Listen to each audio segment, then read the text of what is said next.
Since the invention of the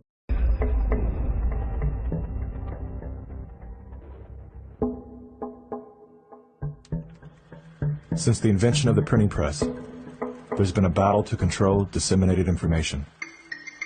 In the early 1900s, oil tycoon John D. Rockefeller took control of every newspaper and news editor of his era.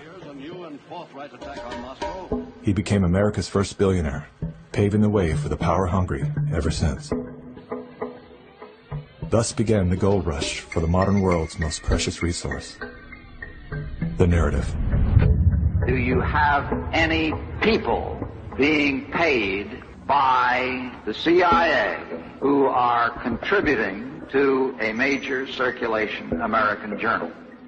During a Senate committee investigation, it was revealed that the CIA had been conducting a covert operation to infiltrate and control U.S. media. They called it Operation Mockingbird. We do have people who submit pieces to American journals. Do you have any people paid by the CIA who are working for television networks? This, I think, gets into the kind of details, Mr. Chairman, that I'd like to get into in executive session. Over 3,000 CIA contracted and trained operatives were placed in key positions within top media outlets.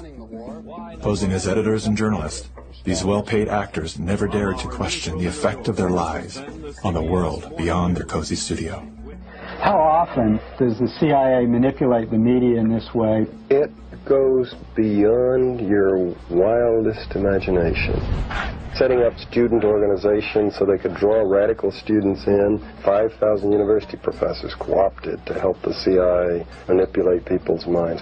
Journalists in the U.S., including big-name journalists, co-opted to function routinely to help the CIA put out stories and biases to the world.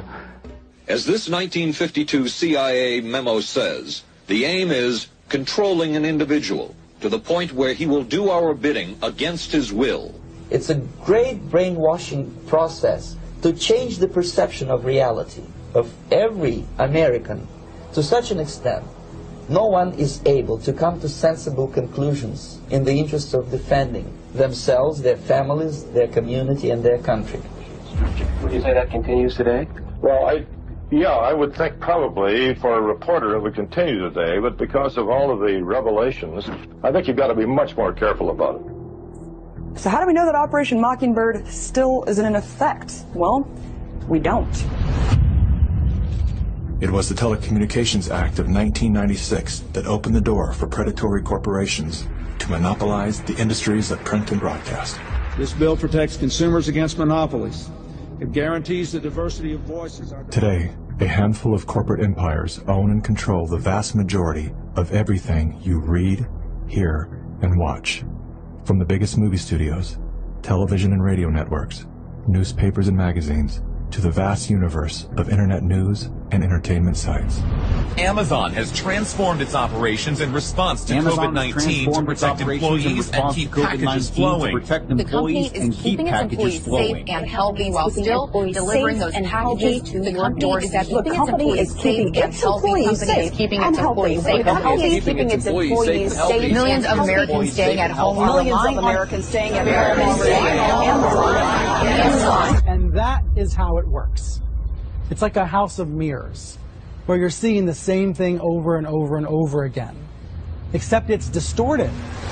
There's an industry that is paid to go after and target journalists, whistleblowers, and inundate our consciousness and the images we see to try to ruin, destroy, or smear the idea that they don't like or the person who's delivering it. You smear somebody with falsehoods and all the rest, and then you merchandise it.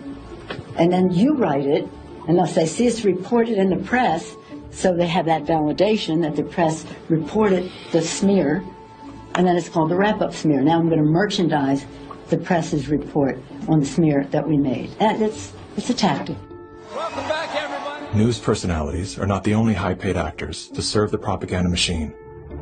Most late-night talk shows are owned by the same corporate overlords and thus follow the same script, only laced with a laugh. Our main story tonight concerns conspiracy theories.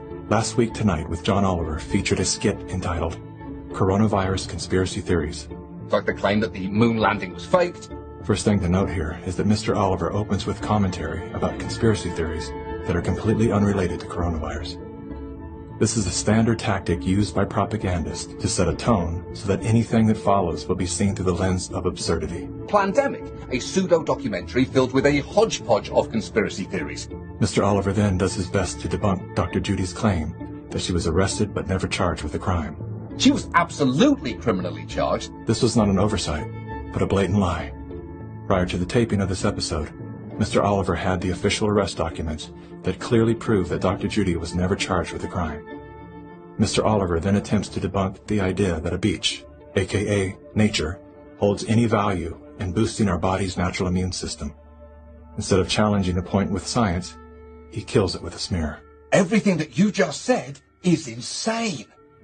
Television is not the truth.